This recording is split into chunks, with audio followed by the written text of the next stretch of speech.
আজকে তোমাদের সাথে একটা ছোট্ট কথা শেয়ার করব ফেসবুকের ব্যাপারে। আমার মতো অনেকেই তো ফেসবুক থেকে ইনকাম করছো, কিন্তু যারা করছো না, করার কথা ভাবছো কিভাবে করতে হবে, খুব ছোট্ট করে বলে দেব।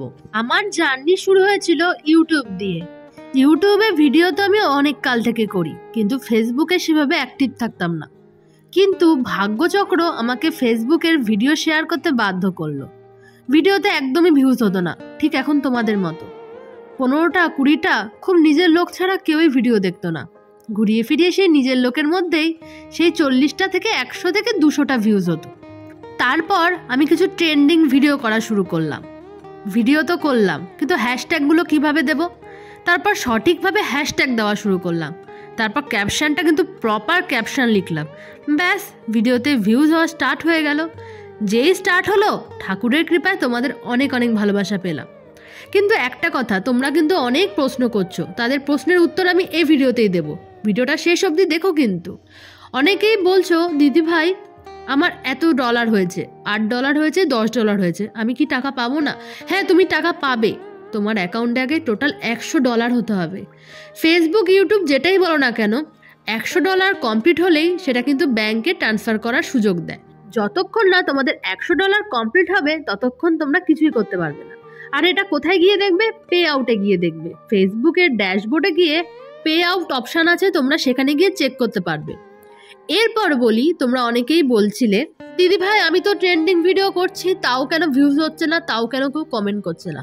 দেখো, তোমরা যারা আমাকে কমেন্ট করছো তারা অবশ্যই চাইছো তোমরা যেন ফেসবুক থেকে ইনকাম করতে পারো। তার আগে তোমাদের ছোট্ট একটা টিপস বলি। ফেসবুকে যারা আমায় কমেন্ট করছো, বা আমাকে কেন, যাকেই কমেন্ট করো না কেন, অবশ্যই লিখে কমেন্ট করো। স্টিকার কিন্তু তোমরা কেউ পাঠিও না, তাতে কিন্তু রিচ ডাউন হয়ে যেতে পারে অনেক ক্ষেত্রে। দেখো, ফেসবুক কিভাবে রিচ ডাউন করবে সেটা বলা যায় না, কিন্তু এটাও কিন্তু রিচ ডাউনের একটা অন্যতম সমস্যা।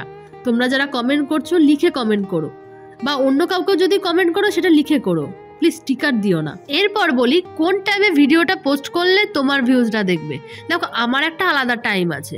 আমি এই নিয়ে একটা বড় ভিডিও কিন্তু পোস্ট করেছি, সেখানে গিয়ে চট জলদি দেখে নাও যে তোমার কোন টাইমে ভিডিও দিলে অনেক ভিউজ আসবে, ভাইরাল হবে। হে ভগবান, তোমাদের তো এত কথা বলার সাথে সাথে একটা কথাই বলতে ভুলে গেছি। ফেসবুকে কিন্তু মনিটাইজেশন করার জন্য অবশ্যই 5K ফলোয়ার আগে হতেই হবে। সেটা যেভাবে হোক 5K ফলোয়ার করে নিও, কিন্তু তারপর কিন্তু 10K ফলোয়ার হতে হবে। দেখো বন্ধুরা, হার মানতে কিন্তু বেশিক্ষণ সময় লাগে না।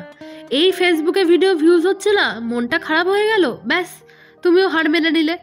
হার মানলে তো জয়টা হবে কার, তাই না বলো? ভিডিও করতে থাকো, ভিডিও দিতে থাকো। আমরা মেয়েরা সবাই পারি, সব পারি। এরপর আসি পরের একটা কমেন্টে রিপ্লাই দিতে। কেউ একজন বলেছিল, দিদি ভাই তুমি ব্যাকগ্রাউন্ডে যে মিউজিকটা ইউজ করো, কোথা থেকে করো গো? আমি তাকে বলেছিলাম, আমি কিন্তু এই নিয়ে ভিডিও দিয়েছি। কিন্তু সে বলছে, তাহলে একটু ছোট্ট করে বলে দিও। তার কথা অনুযায়ী আমি বলি, ফেসবুকে গিয়ে সেখানে কিন্তু কালেকশন সং থাকে, ফেসবুক সং, যেটা তোমরা সিলেক্ট করলে কোনোভাবে কিন্তু কপিরাইট হবে না। তোমরা আস্তে করে ব্যাকগ্রাউন্ডে দিতেই পারো। তাহলে তোমাদের ভয়েস যখন একটু স্লো হয়ে যাবে বা বন্ধ হয়ে যাবে, সেখানে যদি একটা মিউজিক বাজে ব্যাকগ্রাউন্ডে, খুব ভালো লাগবে। তোমাদের ভিউয়ার্সদের কিন্তু খুব পছন্দ হবে। দেখো, আমার ফেসবুকের জার্নিটা যে একবারে এতটা সুন্দর ছিল তেমন নয়। অনেক কিন্তু ওঠানামা ছিল। ফেসবুক বন্ধ হয়ে গেছিল, ফেসবুকে ভিডিও করা ছেড়েও দিয়েছিলাম। তারপর ইউটিউব, ফেসবুক দুটো মিলেই এখন আমার জার্নিটা খুবই সুন্দর। তো তোমরা যারা যারা ভিডিও করতে চাও, অবশ্যই কিন্তু লেগে পড়ো। সুন্দর সুন্দর ভিডিও দাও, ট্রেন্ডিং ভিডিও দাও, ভিডিওতে ভিউজ বাড়াও, ভিডিও অনেক ভাইরাল হবে। সুন্দর সুন্দর টপিক ইউজ করো। আজকের মতো এখানে বিদায় নিচ্ছি বন্ধুরা। নতুন একটা গল্প নিয়ে খুব জলদি তোমার সাথে দেখা হচ্ছে। সবাই ভালো থেকো, বাই বাই।